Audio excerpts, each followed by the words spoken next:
Hello everyone, कैसे हैं आप लोग। मुझे पूरी उम्मीद है पहले से ज्यादा बेहतर होंगे। स्वागत है आपका आपके अपने यूट्यूब चैनल हिस्टोरिया एक्सप्रेस पर, जहां हम करते हैं इतिहास की बातें और हम और आप मिलकर खंगालते हैं इतिहास के कुछ पन्नों को। इससे पहले जो मैंने वीडियो अपलोड की थी इस चैनल पर वो दिल्ली के इतिहास के बारे में थी और उस वीडियोस के दोनों पार्ट 1 और पार्ट 2, उन दोनों के लिंक मैंने नीचे डिस्क्रिप्शन में दे दिए हैं। आप प्लीज जाकर उन वीडियोस को देख सकते हैं। ऊपर आई बटन पर क्लिक करके भी आप उन वीडियोस को देख सकते हैं। अगर आप इस चैनल पर पहली बार आए हैं तो प्लीज यार चैनल को सब्सक्राइब कीजिए ताकि और बेहतर वीडियोस मैं आपके लिए लेकर आता रहूं। इस चैनल को सब्सक्राइब करने का या वीडियो को लाइक करने का आपकी जेब से एक भी नया पैसा नहीं जाएगा, इसकी गारंटी मैं लेता हूं। खैर, आज की वीडियो में हम बात करने वाले हैं एक ऐसे सम्राट के बारे में जिसे इतिहासकारों ने भारत का एक क्रूरतम और बेरहम सम्राट बताया, लेकिन बाद में इसी सम्राट ने लोगों को मजबूर कर दिया कि वो उसके नाम के आगे महल लगाए। हम बात कर रहे हैं एक ऐसे सम्राट के बारे में जिसके बारे में इतिहास बहुत कम है, लेकिन फिर भी कुछ इतिहासकारों ने खोज करके तथ्यों को निचोड़कर कुछ चीजें लोगों के सामने रखी ताकि इस सम्राट के बारे में लोगों को जानकारी मिल सके। जी हाँ, हम बात कर रहे हैं मौर्य डायनेस्टी के सम्राट अशोक के बारे में। तो बिना वक्त जाए कि सवार होते हैं हिस्टोरिया एक्सप्रेस पर और शुरू करते हैं आज का सफर।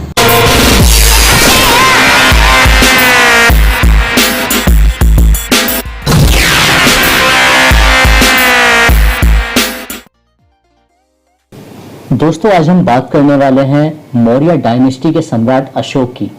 हालांकि अशोक के बारे में बहुत ज्यादा इतिहास उपलब्ध नहीं है, लेकिन फिर भी इतिहासकारों ने जो निचोड़ निकाला तथ्यों और आंकड़ों का आकलन करके, उसके अनुसार अशोक का जन्म लगभग 304 ईसा पूर्व में पाटलिपुत्र में हुआ होगा।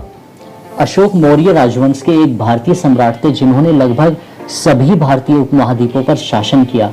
268 से 232 ईसा पूर्व में मौर्य वंश के संस्थापक चंद्रगुप्त मौर्य के पोते अशोक ने प्राचीन एशिया में बौद्ध धर्म के प्रसार को बढ़ावा दिया। उन्हें भारत के सबसे महान सम्राटों में से एक माना जाता है। अशोक ने चंद्रगुप्त मौर्य के साम्राज्य का विस्तार किया, जो पश्चिम में वर्तमान अफगानिस्तान से लेकर पूर्व में वर्तमान बांग्लादेश तक फैला हुआ एक विशाल राज्य था। तमिलनाडु, कर्नाटक और केरल के सिर्फ कुछ हिस्सों को छोड़कर लगभग पूरे उपमहाद्वीप पर उसका शासन था। साम्राज्य की राजधानी पाटलिपुत्र या मगध, और जो वर्तमान में बिहार की राजधानी पटना है, उसको कहा जाता है। और अशोक के बारे में कहा जाता है कि अशोक मौर्य वंश के सम्राट महाराज बिंदुसार के पुत्र थे। जो मौर्य वंश के फाउंडर थे, संस्थापक थे चंद्रगुप्त मौर्य, उनके बेटे थे बिंदुसार और अशोक बिंदुसार के बेटे थे। बिंदुसार की मृत्यु के बाद अशोक और उनके भाइयों में उत्तराधिकार की जंग छिड़ गई, जो कि नॉर्मली पुराने जमाने में होता रहा है। तो तब भी ऐसा ही हुआ और लगभग कई सालों के संघर्ष के बाद फाइनली अशोक ने विजय प्राप्त की और अपने सभी भाइयों और उनके समर्थन में जितने भी लोग थे उन सबको मरवा दिया और सिंहासन पर कब्जा कर लिया। इतिहास में मिले शिलालेखों के अनुसार अशोक के पिता बिंदुसार की लगभग 16 रानियां थी, जिनसे उन्हें लगभग 101 पुत्र थे।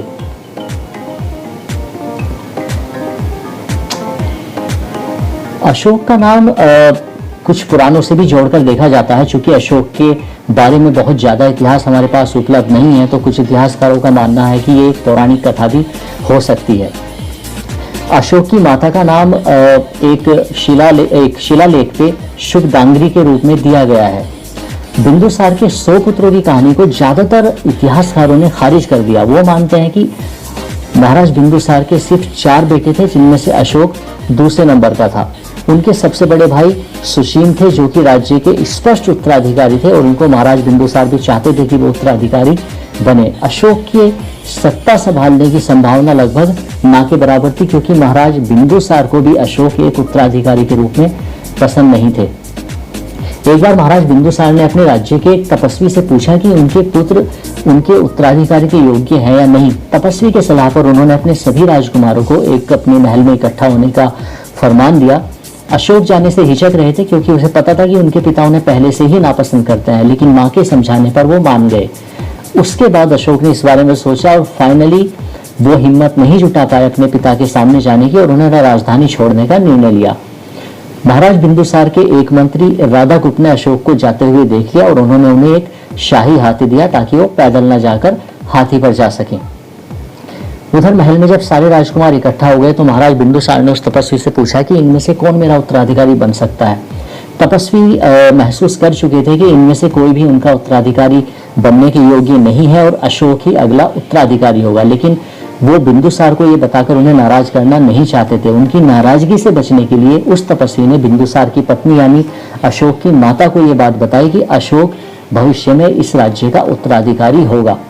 अशोक की माता ने तपस्वी को कहा कि महाराज उनकी मृत्यु की घोषणा भी कर सकते हैं। इस बात से नाराज होकर इसलिए वो राज्य छोड़कर चला जाए और फाइनली वो तपस्वी राज्य छोड़कर चला गया। जब अशोक की उम्र लगभग 18 साल के आसपास थी, हालांकि उनकी जो प्रारंभिक लाइफ थी उसके बारे में कुछ ज्यादा तथ्य उपलब्ध नहीं है, लेकिन कहा जाता है कि पाटलिपुत्र में उस समय कुछ विद्रोह हो रहा था तो उसे दबाने के लिए महाराज बिंदुसार ने अशोक को भेजा। अशोक ने अपने आप को साबित किया और उसमें वो पूरी तरह से सफल रहा। उसके बाद बिंदुसार ने खुश होकर अशोक को उज्जैन भेजा। उज्जैन अशोक को क्यों भेजा गया था, वहां उसने क्या किया, इसके बारे में भी ज्यादा इतिहास उपलब्ध नहीं है। अगर अशोक की वैवाहिक या मैरिड लाइफ के बारे में बात की जाए तो जानकारी ये मिलती है कि उनकी लगभग 5 पत्नियां थी। अपने जीवन में सम्राट अशोक ने सिर्फ एक बार नहीं बल्कि 5 बार शादी की थी। उनके 3 विवाह प्रेम से बाहर थे और 2 विवाह उन्होंने मुख्य रूप से कुछ राजनीतिक कारणों से किए थे। जब अशोक उज्जैन में थे तो वहां पर एक स्थानीय व्यापारी की बेटी जिनका नाम देवी था, उनके साथ उनका प्रेम संबंध था, जिनके साथ उन्होंने शादी की और वही अशोक की पहली पत्नी थी और उनके पहले 2 जन्मों की जन्मे बच्चों की मां थी। अशोक का बड़ा बेटा महेंद्र और बेटी संगमित्रा। हालांकि देवी जब अशोक उज्जैन से राजमहल लौटा तो उनके साथ अशोक के साथ वो कभी नहीं गई और उन्होंने अशोक से अलग रहना ही निश्चित किया। एक नाम और आपने इतिहास में सुना होगा, कौरव की। कौरव की अशोक की दूसरी रानी थी जैसा कि इतिहास में बताया गया है और अशोक के छोटे बेटे तिवला की मां भी थी। कौरवकी का जन्म 288 ईसा पूर्व कलिंग में हुआ था और बाद में जो दशरथ मौर्य सम्राट बने वो अशोक और कौरवकी के पोते थे। ये तो स्पष्ट है कि अशोक ने शादी नहीं की थी और देवी से और ना ही उसे पाटलिपुत्र जाने के लिए कहा, लेकिन फिर भी उन्होंने उसे मनाया कि वो रानी बनकर उनके साथ महल में चले, लेकिन देवी ने मना कर दिया। अशोक अभी भी उज्जैन में ही था और तक्षशिला में एक बार फिर से विद्रोह हो गया। इस बार बिंदुसार ने अपने बड़े बेटे सुषेण को भेजा। सुषेण इस अभियान में लगा हुआ था कि बिंदुसार बीमार पड़ गए और उन्होंने अपने बड़े बेटे को वापस बुलाने का आदेश दिया। हालांकि राजा के मंत्री अशोक को ही उत्तराधिकारी बनाना चाहते थे, लेकिन बिंदुसार की मृत्यु के बाद वो भी आपस में बट गए। कुछ चाहते थे कि अशोक उत्तराधिकारी बने और कुछ चाहते थे कि अशोक को उत्तराधिकारी ना बनाया जाए। इतिहास में ये कहा गया है कि जो तथ्य और आंकड़े मिले हैं उसके अनुसार अशोक ने अपने सभी भाइयों को मरवा डाला और जबरदस्ती यानी सभी जो विद्वान थे महल में, जो अधिकारी थे, उनको मजबूर किया कि वो उसको उत्तराधिकारी बनने के लिए उत्तराधिकारी स्वीकार कर ले राज्य के लिए और उसको सम्राट बनाया जाए। जब अशोक ने सत्ता संभाली तो वो उसने खुद को एक क्रूर और निर्मम निरंकुश शासक के रूप में स्थापित किया। अशोक की जिंदगी पर लगा हुआ वो कलंक जिसने उसके मरने के बाद भी उसका पीछा नहीं छोड़ा वो था कलिंग पर आक्रमण। कलिंग एक संपन्न और वैभवशाली राज्य था। अशोक उसे अपने राज्य में मिलाना चाहता था, लेकिन कलिंग के स्वाभिमानी लोग इसके लिए तैयार नहीं थे।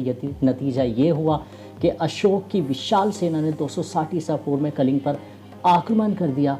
कलिंग जैसा विशाल देश भी अशोक की महान सेना के सामने नहीं टिक पाया। लगभग 1 लाख से ज़्यादा लोगों का खून किया गया, मर्डर किया गया। लगभग 1.5 लाख से ज़्यादा लोग बेघर हो गए। हजारों लाखों लोग बीमारी और अकाल से मर गए। अशोक ने कलिंग राज्य, जो कि आज के टाइम में उड़ीसा के नाम से जाना जाता है, जीत तो लिया, लेकिन इस युद्ध ने अशोक को पूरी तरह से बदल दिया। जो अशोक युद्ध के मैदान में गया था और जो अशोक वापस लौटा, दोनों में जमीन आसमान का फर्क था।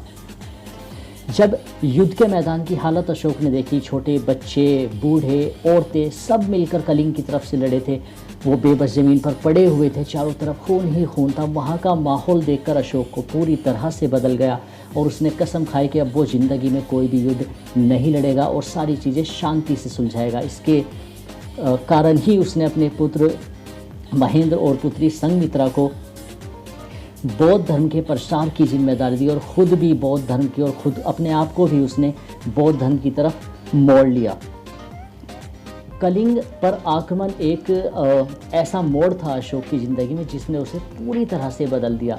उसने एक जिम्मेदार सम्राट की तरह से काम करना शुरू किया और मौर्य वंश को एक अलग ऊंचाई पर लेकर गया।